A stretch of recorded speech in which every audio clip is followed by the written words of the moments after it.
సుమన్ టీవీలో మీ business promotions కోసం ఈ కింది నెంబర్ను సంప్రదించగలరు.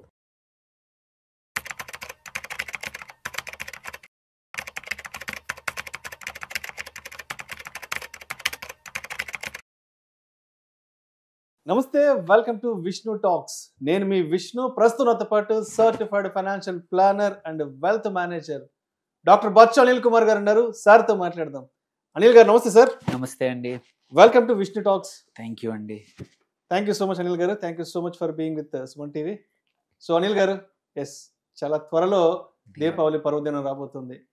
దీపావళి పర్వదినం అంటే ప్రతి ఒక్కరిలో, మార్కెట్కి సంబంధించిన ప్రతి ఒక్కరిలో ఒక ఎక్సైట్మెంట్ ఉంటుంది. ముహూర్త ట్రేడింగ్కి సంబంధించిన ప్లానింగ్ ఉంటుంది. అరే, దివాళీకి సంబంధించి ఏ స్టాక్స్ వస్తాయి, ఏ కంపెనీస్ నుంచి ఎటువంటి దివాళీ పిక్స్ వస్తాయి, అసలు ముహూర్త ట్రేడింగ్ రోజు ఏ స్టాక్స్ సెలెక్షన్ చేసుకోవాలి ఏంటంటూ కూడా ప్రతి ఒక్కరు దీని గురించి కొంత రీసెర్చ్ మొదలు పెడతారు. వాళ్ళ అడ్వైజర్ని కన్సల్ట్ అయ్యి వాళ్ళని సంప్రదించి, సార్ దీపావళికి ఎటువంటి స్టాక్స్ తీసుకోవాలి, ఏంటి, ఏ సెక్టర్స్ ఈ దీపావళి నుంచి నెక్స్ట్ దీపావళికి ఎలా ఉండబోతున్నాయి అంటే కూడా ప్రతి ఒక్కరికి సంబంధించిన డిస్కషన్ నడుస్తూ ఉంటుంది. కాబట్టి ఎస్, ఒక్కసారి అసలు మీ స్టైల్ ఆఫ్ ముహూర్త ట్రేడింగ్ ఎలా ఉంటుంది అండ్ ఆ రోజు మీ స్టాక్ సెలెక్షన్ ఎలా ఉంటుంది, అసలు మీరు వారం 10 రోజుల ముందు నుంచే ముహూర్త ట్రేడింగ్కి ఎలా ప్రిపేర్ అయ్యేవాళ్ళు ఒకప్పుడు, అండ్ ఈ సంవత్సరం ఎలా ప్రిపేర్ అవుతున్నారు, అండ్ అదేవిధంగా ముహూర్త ట్రేడింగ్ యొక్క విశిష్టత గురించి కూడా మన ఆడియన్స్ షేర్ చేసుకోగలరు. తప్పకుండా. ఫస్ట్ మీరు అడిగిన వాటిలో ముహూర్త ట్రేడింగ్ విశిష్టతతో మొదలు పెడదాం. ఫస్ట్ ఎందుకు చేయాలి, తర్వాత దానికి వద్దాము. ఫస్ట్ ఏంటంటే ముహూర్త ట్రేడింగ్ వచ్చేసి 1957లో బాంబే స్టాక్ ఎక్స్చేంజ్ మొదలుపెట్టింది. రీజన్ ఏంటంటే ట్రేడర్స్ ఎవరైతే ఉన్నారో, గుజరాతీ ట్రేడర్స్ కానీ అటు రాజస్థానీ నుంచి ట్రేడర్స్ కూడా ఈ దీపావళి పండుగ అనేది మన ఇంటి లక్ష్మీదేవి పూజ చేసే సమయము, ఆ మంచి సమయము. అండ్ దీపావళి రోజు కొత్త బుక్స్ గుజరాతీ ట్రేడర్స్ పెడతారు, కొత్త ఖాతా పుస్తకాలు, ఖాతా పుస్తకం. అదే రాజస్థానీ ట్రేడర్స్ వచ్చేసి ఆ రోజు పాత బుక్స్ అన్ని ఆ సంవత్సరానికి అకౌంట్స్ క్లోజ్ చేస్తారనమాట. అకౌంట్స్ క్లోజ్ చేసినప్పుడు ఏంటంటే ఎటువంటి క్యారీ ఫార్వర్డ్ చేయరు, ఇది హిస్టారికల్లీ. సో ఇదేంటంటే ఈ ముహూర్త ట్రేడింగ్ సెషన్ అనేది ఎప్పుడైతే 57లో మొదలైందో ఒక గంట సేపు ఆ పండుగ రోజు ట్రేడింగ్ జరుగుతూ ఉంటుందన్నమాట. అది కూడా టైం వేరీ అవుతూ ఉంటుంది. ఒక్కొక్క సంవత్సరం ముందే అనౌన్స్ చేస్తారు, ఫ్యూ డేస్ ముందే అనౌన్స్ చేస్తారు దీపావళి ముహూర్త ట్రేడింగ్ ఎప్పుడని. ఈ 1 hour విండోలో ట్రేడింగ్ జరుగుతుంది. బట్ యూజువల్లీ ఏంటంటే వాల్యూమ్స్ పెద్దగా ఉండవు. ఇక్కడ వాల్యూమ్స్ కన్నా కూడా సెంటిమెంటల్గా ఆ రోజు ఏవైనా కొనడం. So most of the time ఏంటంటే పిల్లల పేరు మీద ఆర్ ఏదైనా మంచి ట్రేడింగ్ మొదలుపెట్టినప్పుడు ఏదైనా మంచి స్టాక్స్ కొని లాంగ్ టర్మ్ ఉంచుకోవడమే తప్పించి ఆ రోజు లాభాల కోసం కన్నా కూడా మోర్ ఆఫ్ ఆప్టిమిస్టిక్ మంచి రోజు కాబట్టి, అమ్మవారు పూజ చేసే, లక్ష్మీ పూజ చేసే రోజు కాబట్టి అందరూ కొంటా ఉంటారు. సో ఇక్కడ మేజర్ రీజన్ వచ్చేసి కల్చరల్గా అండ్ స్పిరిచువల్గానే రీజన్ అండి. సో ఫెస్టివల్ సీజను అండ్ అమ్మవారి పూజ చేసే టైం కాబట్టి, లక్ష్మీదేవికి సంబంధించింది, మనీకి సంబంధించింది స్టాక్ మార్కెట్ అక్కడి నుంచే కాబట్టి ఆ రోజు కంపల్సరీ ఏదో 1-2 స్టాక్స్ కొంటా ఉంటారు. అందులోంచి పుట్టిందే ఈ దీపావళి పిక్స్ అనేది. దీపావళి రోజు చేసేది ఎలాగో చేసేది ఏదో ఆ రోజు కొంచెం లాంగ్ టర్మ్కి పెద్ద వాల్యూమ్స్ కూడా చేయరు. మీరు చూస్తే ఆ రోజు వాల్యూమ్స్ చాలా తక్కువ ఉంటాయి. ఏంటంటే సింబాలిక్ 1, 2, 3, 5 స్టాక్స్ కొనేసి పక్కన పెట్టడం, ఆ రోజు ఒక ట్రేడింగ్ మొదలు పెట్టడం అనేది దీని ట్రెడిషన్. ఇక్కడ ఇది more of a ceremonial significance అనమాట.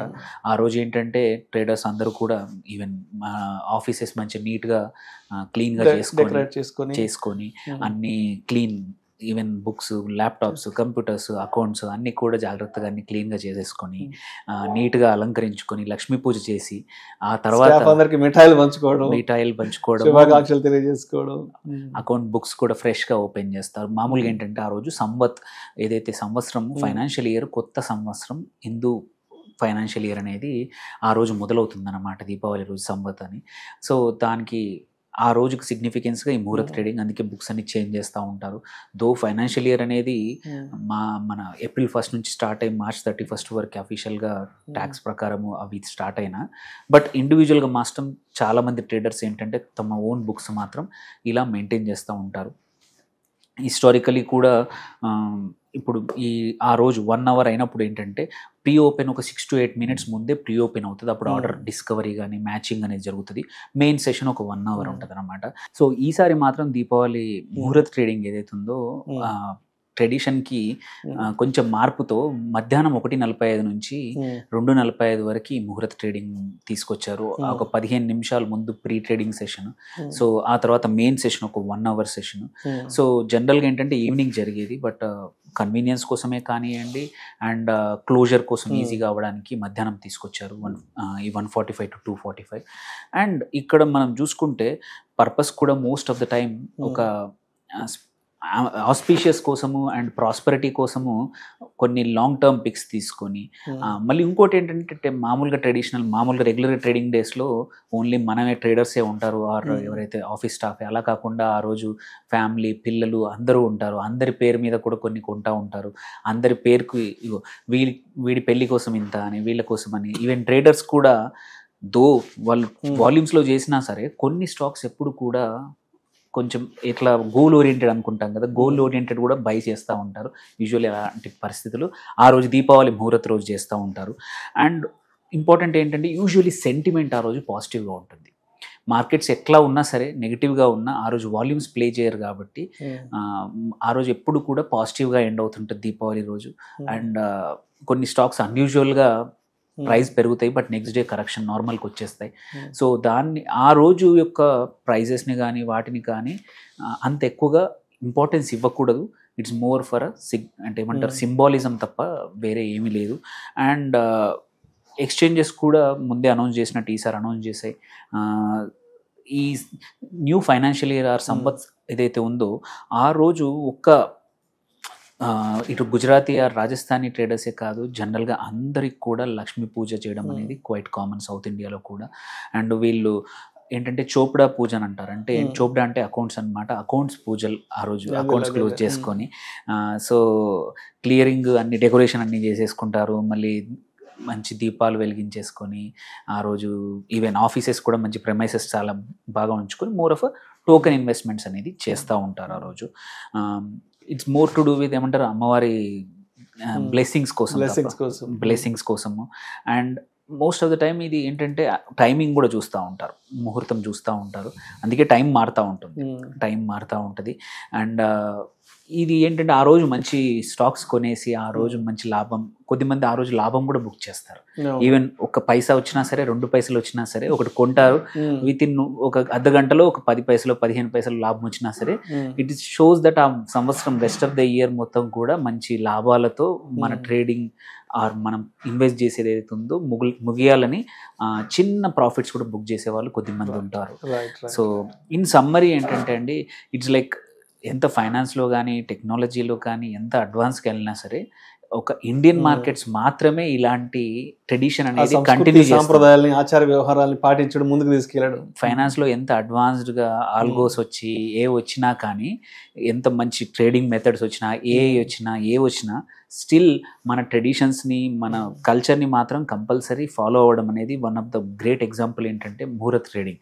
సో మన వాళ్ళు దాన్ని ఇంకా హోల్డ్ ఆన్ టు చేయడం అనేది అంటే ఒక మంచి విషయం. దీన్ని ఇలాగే కంటిన్యూ మాత్రం హోప్ఫుల్లీ ఇట్లాగే years together decades together continue అయితే మాత్రం బాగా ఉంటుంది. ఆ రోజు కొంచెం ఫర్ ఎ చేంజ్ సీరియస్నెస్ కాకుండా ఒక భక్తితో ఒక మంచి ఉద్దేశంతో టోకెన్ ఇన్వెస్ట్ చేసి ఆ రోజు మంచి లాభాలు పొందడానికి ట్రై చేస్తూ ఉంటారు. అండ్ అదేవిధంగా మీ స్టాక్ సెలెక్షన్ ఎలా ఉంటుంది ఆ రోజు, అంటే ముహూర్త్కి సంబంధించి మీ ప్రణాళిక ఎలా ఉంటుంది అసలు? సో యూజువల్లీ ఏంటంటే సేమ్ నేను కూడా ఆ రోజు కొంచెం టోకెన్ ఇన్వెస్ట్మెంట్స్ అంటే కొంచెం నాకు కలిసి వచ్చిన స్టాక్స్ అయి ఉండొచ్చు ఆర్ నాకు అనిపిస్తుండొచ్చు లాంగ్ టర్మ్కి చాలా బాగుండొచ్చు. యూజువల్లీ నేను ఆ రోజు కొన్నే మాత్రం అలాగే ఉంచుకుంటాను. వాట్ ఎవర్ ఇట్ ఈస్ పెరిగినా తగ్గినా సంబంధం లేదు. సంథింగ్ ఆ రోజు పెట్టింది లాంగ్ టర్మ్ హోల్డ్ చేసేస్తారు. అసలు ఆ స్టాక్ ముట్టను వీటిని యాడ్ చేసినా మళ్ళీ ఆ ఒరిజినల్ వాల్యూమ్ అంటే కొన్ని ఏంటంటే సెంటిమెంట్ కోసం ఏంటంటే ఆ రోజు కొన్ని వాళ్ళ పక్కన పెట్టేయడం అంతే. సో అండ్ సెలెక్షన్ వచ్చేసి usually long term, every year మారుతూ ఉంటుంది. మొదట్లో అప్పుడు ఐటీ స్టాక్స్ ఉండే, ఆ తర్వాత పవర్ స్టాక్స్, ఇప్పుడు ప్రాబబ్లీ ఈ సంవత్సరం ఏంటంటే ఏదైనా సెమీ కండక్టర్ కానీ ఇప్పుడు రేర్ ఎర్త్ మెటల్స్ వచ్చాయి చాలా మటుకి, వాటి స్టాక్స్ ఒకటి రెండు కొనేసేసి లాంగ్ టర్మ్ వదిలేసుకోవడం అనేది ఉంటుంది. యూజువల్లీ నేను 2 నుంచి 3 స్టాక్స్లో కొంటాను, కొంచెం అమౌంట్ చేసుకొని ఆ అమౌంట్ని ముట్టుకునేది లేదు ఇంకా. సో అది లాంగ్ టర్మ్ అలా ఉంచేస్తాను. Right sir, right sir. Thank you sir, thank you so much Anil గారు. Thank you.